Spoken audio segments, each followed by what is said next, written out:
Return to the world of Arnak. Shut up and take my money!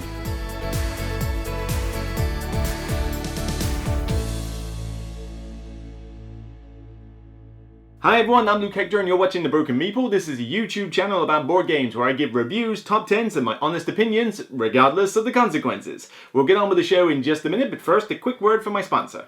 We all work hard, we all have busy lives, therefore learning and playing new games can sometimes be taxing on the mind, especially after a long day at work. I recommend a good cup of coffee as a pick-me-up. So why not check out some varieties from Meeple Coffee? Ethically sourced, sustainable, specialty coffee created by board gamers for board gamers. 5 different varieties, including 1 decaf, and all with pairings for board games to brew them with. I'm currently playing through the Lost Ruins of Arnak solo campaign with a little bit of Explorer's treasure in my cup. Why not consider a subscription? Get them delivered to your door, never forget to top up your reserves, and get 10% off the cost. So head to Meeple Coffee to grab a beverage that complements your tabletop gaming passion. And don't end up like this guy.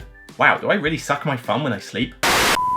Get on with it. So on this Beyond the Base Game video where I talk specifically about expansions, I'm looking at the Lost Ruins of Arnak, the Missing Expedition. Now, I don't live in continental Europe, so I'm a little late to the party on this one. If you lived anywhere near the Czech Republic, you got this expansion in advance, but for those of us, we had to wait for a release date in the UK, and that was not until at least about early September by the time I could get a copy of this. Suffice to say, when I got this, I certainly spent a lot of time playing through several games of what this thing had to offer. Now, if you're not aware of Lost Ruins of Arnak, it is the superior game to Dune Imperium.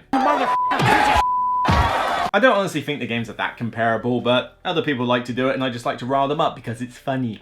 But the idea with this game, Lost Ruins of Arnak, was that it was a deck building / worker placement game. You were trying to build an efficiency engine using resources to spend them to do various things, and this can involve exploring new sites, overcoming the guardians on those sites, acquiring new items, acquiring new artifacts, going up research tracks, you name it, there's a lot of stuff you can do in this game. But it was just such a clean system, wonderfully produced, looks gorgeous on the table, and it's just smooth. Like, it's got smooth rules, nothing clunky, and it doesn't outstay its welcome.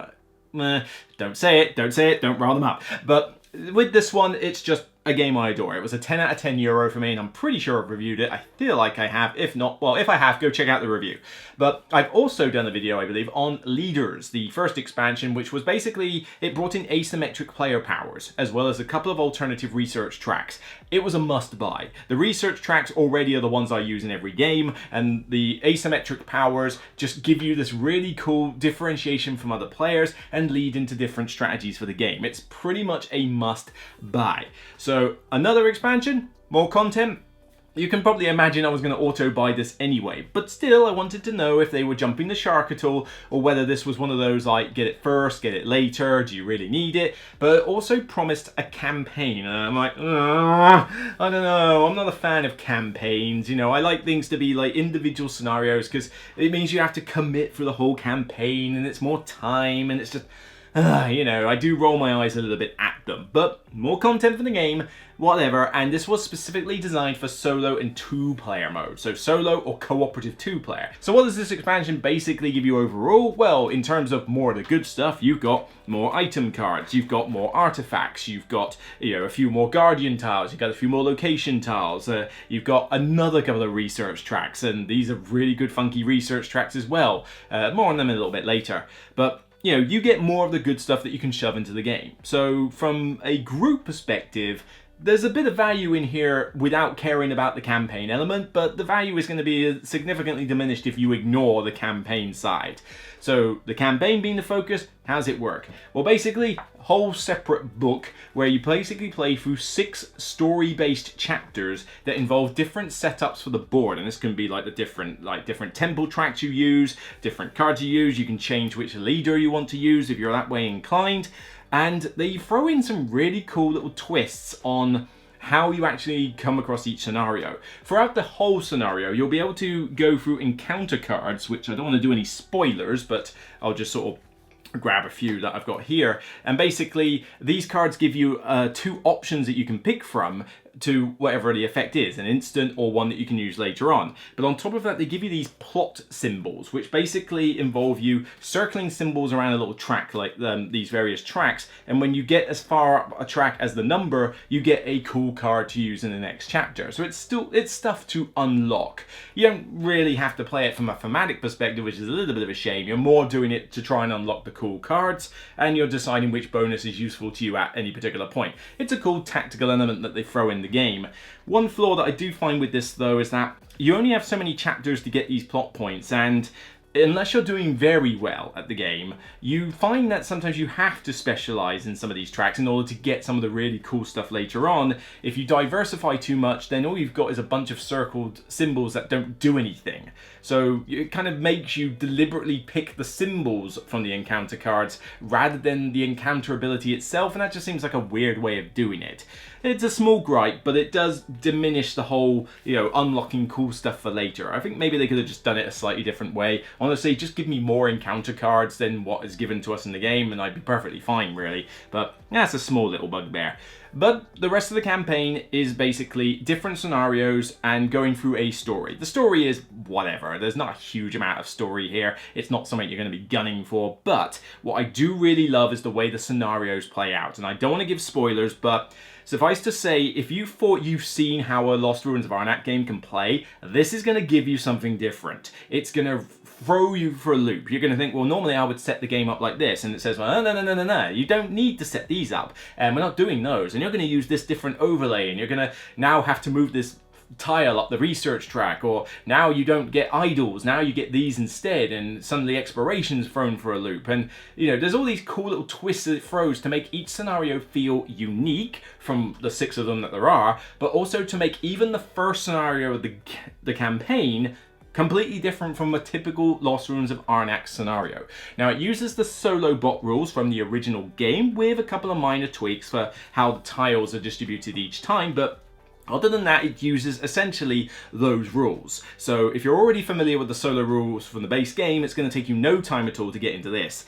It's been a while since I'd done that, so I had to kind of relearn the solo mode and bolt this on, but it still didn't take me too long to get back into the swing of things. The solo mode is relatively straightforward, and this doesn't throw in like really any complexities in terms of playing the game, other than just simply how you set up each scenario and how you unlock new cards.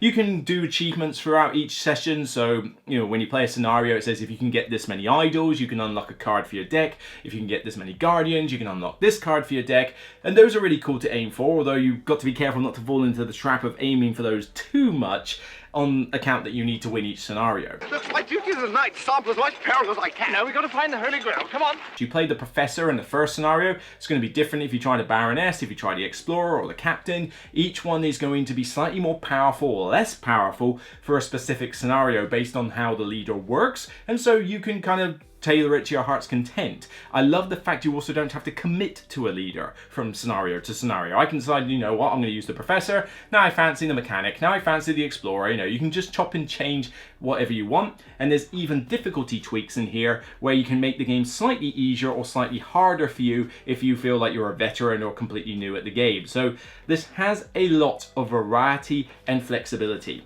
The only difference between solo and co-op mode in terms of rule sets is essentially you play 2-player and you both got to meet the various objectives, but when it comes to achievements and things like that, it basically just increases the number that you need because obviously there's 2 of you now. We are Venom. Now, I'm not going to explain all the new cards and stuff, but let's talk about the 2 leaders very briefly. So first up, we have the Journalist. The Journalist is a weird one, and he's not one of my favourite leaders from the set, but he's still fine. The idea is that you choose 2 out of 4 of these newspaper tiles to put in his board, and then all these little newspaper article tokens are spread out all over the exploration sites. And the idea is that as you go to explore the sites, you can spend travel symbols to get those little article tokens and then write them onto the newspaper itself. So the newspaper article will go in here, and these have got little bonuses that you can cover up with the articles themselves. And so each game will be slightly different because you'll have different newspaper articles and you'll decide whether you want to fill both of them up or just one of them up. It entirely depends. But this one is definitely one that you play if you want to go heavy exploration, because you want to get those article tokens, which means you need compasses, you need to get out there and go explore stuff. Great if you're good at fighting guardians, because let's face it, you're going to come across a lot of them by doing so. But with this one, I find that as much as they're flexible as to how they play, some of the newspaper tiles I found to be slightly better than others, and in certain scenarios of the campaign, the journalist doesn't feel as powerful. I mean, I've gone through the campaign once already and played a couple more on top to see how the variety changed, and I tried the journalist on the second scenario in the second playthrough, and found that the journalist wasn't quite as useful as I would have hoped. I mean, I still won it, but with a closer finish than the previous time. And so the journalist is cool, but I think it's better for, he's better more in the standard game, and I like it. I don't think it's a complicated one to use. I think it's also good to have something that kind of gears you more towards avoiding the research track and focusing more on exploration. But like I say, the journalist is fine. He's just not necessarily one of my favorites, as opposed to the mechanic. The mechanic, oh god, I love this girl. Oh yes, this red-haired mechanic, which, let's face it, if you have any knowledge of something like Firefly, where you've got Kaylee, there is just something about female mechanics that are just like really cool in any TV show, and in this one's no different. She's a lovely lady with a monkey as a pet. This character is amazing, because firstly, you get the monkey as a pet after round 3. Monkey! But what she has is she has this wheel spoke here, and you can turn it around with card effects, but you can tailor it with these different like gold widgets, as they call it, that you get throughout the game. And basically the effects let you turn the wheel clockwise, and depending on what bonuses you have or what gold things you've unlocked, you can trigger those effects. So you have to kind of decide, what effects you want to add to the wheels. So you've got customization, but then also you've got to think about the positioning of the wheel itself, because obviously you got to turn it clockwise. You can't turn it the other way round. So it takes time for it to get back round to certain bonuses if you're really enjoying them. But I just find this one really enjoyable. It's cool to turn that wheel. The bonuses are pretty good. She's quite a powerful leader in all respects, actually. She's not a weak leader, to say the least.